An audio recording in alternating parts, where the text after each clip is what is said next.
चलिए इस वक्त एक बड़ी खबर सामने आ रही है बीकानेर से बड़ी खबर का रुख कर लेते हैं। कांग्रेस प्रत्याशी गोविंद राम मेघवाल पर कुछ आरोप लग रहे हैं। नामांकन में आपराधिक तथ्य छिपाने के आरोप गोविंद राम मेघवाल पर हैं। बीजेपी विधि समन्वयक जिला प्रकोष्ठ ने जिला निर्वाचन अधिकारी से इस बारे में शिकायत की है कि अपने आपराधिक रिकॉर्ड उन्होंने छिपाए हैं। हालांकि शिकायत में देरी के चलते अब निर्वाचन अधिकारी कार्यालय की ओर से कोई कार्रवाई नहीं हो सकती। नामांकन समीक्षा 3 बजे तक शिकायत का समय था और 3 बजे तक शिकायत के समय में इस बारे में कोई शिकायत नहीं मिली, तो ऐसे में लेट हो जाने के बाद अब इसमें कोई कार्रवाई नहीं हो सकती। शिकायत में भारतीय जनता पार्टी से एडवोकेट अशोक प्रजापत और चतुर्भुज सारस्वत ने नामांकन में आपराधिक तथ्य छिपाने के आरोप लगाए हैं। फिलहाल इस शिकायत पर प्रत्याशी का बयान आना बाकी है। अब तक गोविंद राम मेघवाल का पक्ष सामने नहीं आया है। वहीं बीजेपी इस मामले को उच्च स्तर पर लेकर जाने की तैयारी में है। यानी हो सकता है कि भारतीय जनता पार्टी की ओर से इस मुद्दे को उच्च स्तर तक उठाया जाए। मेरे साथ मेरे सहयोगी रौनक व्यास जुड़ गए। सीधे रौनक का रुख कर लेते हैं। रौनक, पहले तो ये बताइए कि जो शिकायत की गई है उस शिकायत में लिखा क्या क्या है। दूसरा ये बताइए कि देरी क्यों हो गई, ऐसा क्या समय क्या रखा गया था और फिर कितनी देरी हुई जिस वजह से अब इस पर एक्शन नहीं हो सकता। जी बिल्कुल, देखिए हार्दिक जानकारी दे दूं, लोकसभा चुनाव है और चुनाव के बीच नामांकन की प्रक्रिया क्योंकि तमाम पार्टियों द्वारा कर ली गई है। हालांकि इस नामांकन के बाद ये शिकायत जो है बीजेपी जो विधि समन्वयक प्रकोष्ठ है उसके द्वारा की गई है। उसमें साफ तौर पर यह कहा गया है कि जो कांग्रेस के प्रत्याशी गोविंद राम मेघवाल उन्होंने तथ्य छुपाए अपने आपराधिक रिकॉर्ड में। जो नामांकन में जो ब्यूरो देना होता है उसमें कहीं ना कहीं तथ्य छुपाए गए हैं और उस पर कहीं ना कहीं संज्ञान लेते हुए बीजेपी ने शिकायत जो निर्वाचन अधिकारी से की है।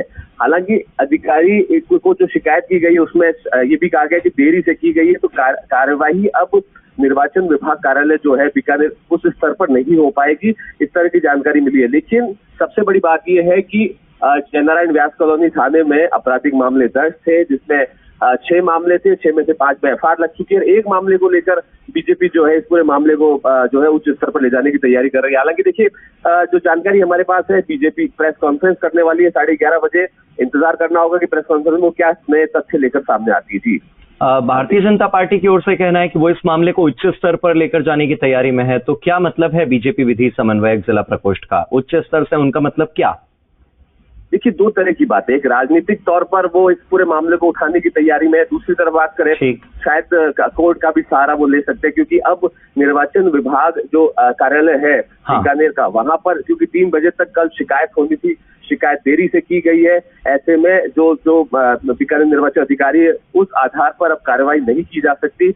हालांकि जो जानकारी निर्वाचन विभाग अधिकारी की तरफ से मिली है वो ये कि जितने तथ्य सामने आए हैं तमाम नामांकन के, उसमें किसी भी तरह की कोई गड़बड़ है नहीं, इस तरह की जानकारी आई है। हालांकि इस पूरे वाक्य को किस तरह से अब बीजेपी उठाती है उस पर कहीं ना कहीं तमाम लोगों की नजर होगी। हालांकि दूसरी तरफ गोविंद राम मेघवाल का इस पूरे मामले को लेकर कोई बयान आया नहीं है, जिसका इंतजार करना होगा। जी, तो रौनक, जिस तरह से आप बता रहे हैं कि 6 मामले हैं टोटल और उसमें से 5 को लेकर उन्होंने डिक्लेरेशन दिया है, 1 को लेकर बीजेपी का आरोप है, लेकिन अगर ये आरोप है भी तो इससे पहले जब स्क्रूटनी हुई तब भी तो इन 6 मामलों के बारे में निर्वाचन आयोग को पता होगा। उन्होंने भी तो पुलिस के साथ वेरीफाई किया होगा कि ये 6 मामले हैं कि 5 मामले हैं, किस मामले में क्या स्टेटस रिपोर्ट लगाई है, सच बोला है, झूठ बोला है। स्क्रूटनी के दौरान यही तो चेक किया गया होगा ना।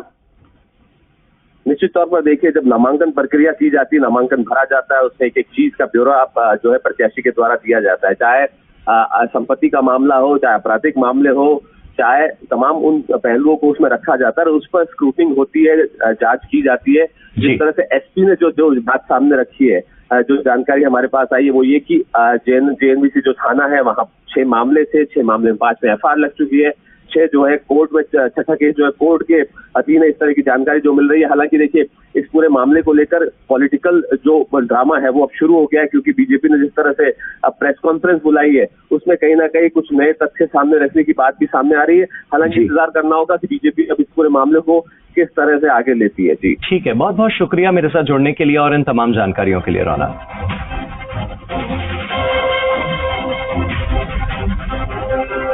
अगली बड़ी